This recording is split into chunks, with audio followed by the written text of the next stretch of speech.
We're some of the first artists, period. And even you look at Picasso. Picasso started Cubism in Africa. That's where he started making masks, because he went to Africa and started copying the African artists through Cubism. He calls it Cubism. He was in a period of Cubism, and his Picasso was doing African. Because a lot of artists copy African stuff, but the Africans don't get pushed.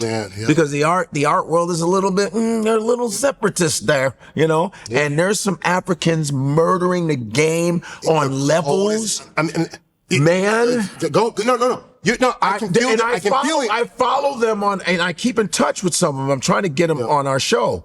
There's one guy, he does these big metal sculptures. The metal sculptures are amazing. With the blowtorch. Yes. And their big faces. Bro, I keep in touch. Bro, I need to see him. I want him to come here. It's unbelievable. And we go look, I forgot his name. If you can find him, get my phone. Listen, and we can show footage of it while we're talking right now.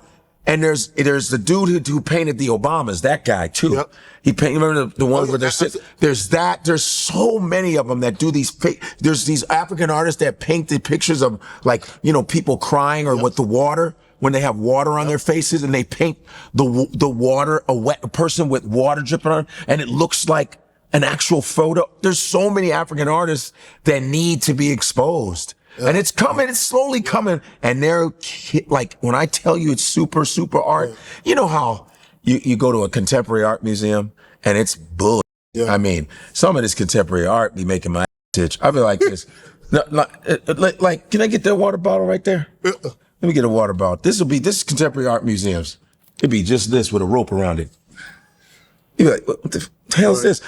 This artist is from Japan, and you see, the art is inside the water, but no one can see it. It's molecular art.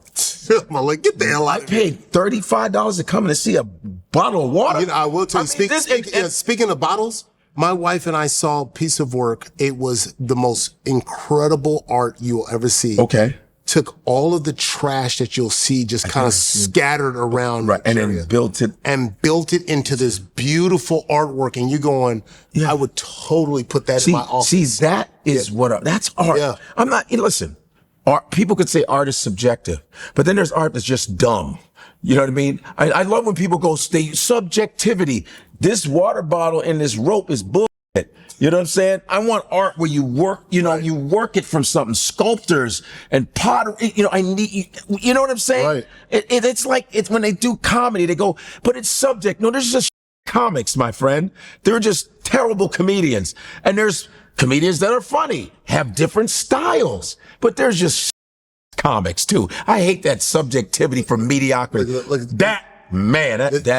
bad. That's amazing. All garbage. No. Trash and stuff like that. Different scraps. That's amazing. Scrap metal and turned it into a butterfly. It's beautiful. How do I get this? That's amazing. I mean, it was the most incredible thing I've ever seen. And a lot of these African artists need to be exposed. They need to be, and it's coming around. I met one, Rotimi Akinre, and we were at a coffee shop, my wife and I, and we were going, oh my goodness, look at this artwork. I was like, I need to meet this person. Yes. We ended up meeting him, and I was just like, this is amazing. But like the work that is done, and I'm like, I don't even know I even have the ability to do that. I'm like, yo, man, who painted this? Yeah. Get this person on the phone right now. The levels are insane, and there are a lot of unknown ones that are just like making their way. And I have friends. Go look up Rotimi Akinre. Yeah, I have a friend, Jérôme Lagarrigue. Yeah. He's a French black dude.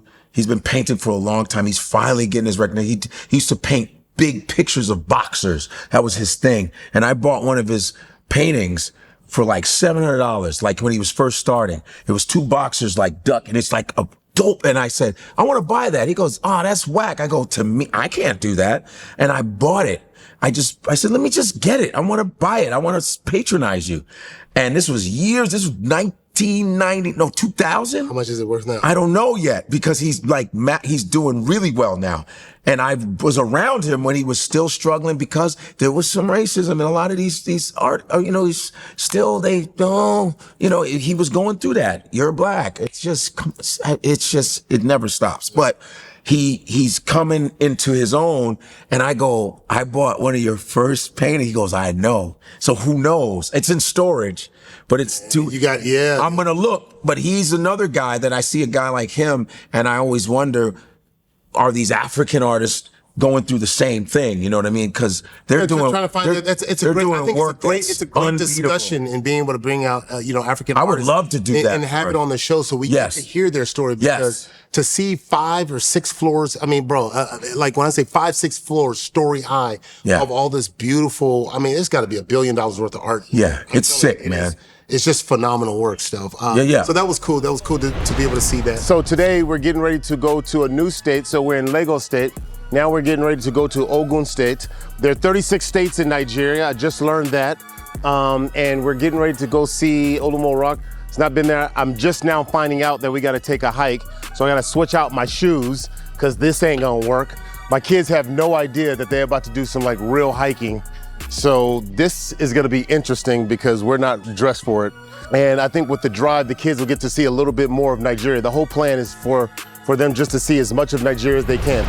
We took this amazing drive and I was learning more about Nigeria. It's like this constant thing of learning, learning the different states. And so I'd only obviously ever been to Abuja and Lagos.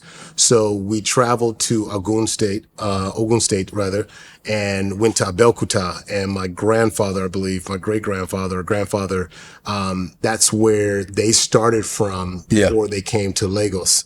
And, we went to this Olumo Rock, which is this national park where you can see the history of kind of the people who started there. Yeah. And they used this rock during, war to hide, and people hid behind this rock. And it was just this massive, I mean, it's a beautiful park, by the way, but it's got a lot of history to it.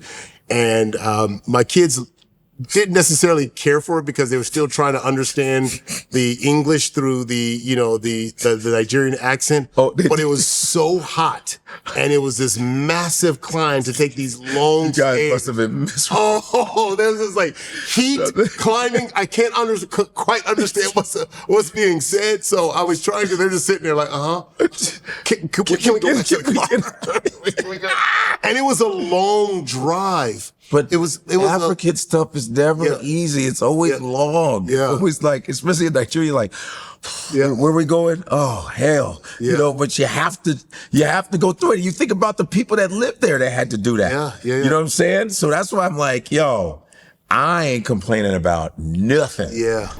Yo, it's finally here. Yes. We are dropping our lifestyle merch. 154 is here. It's hot. Come get it. Bam. Ain't no place like home. Ain't no place like home. Ain't no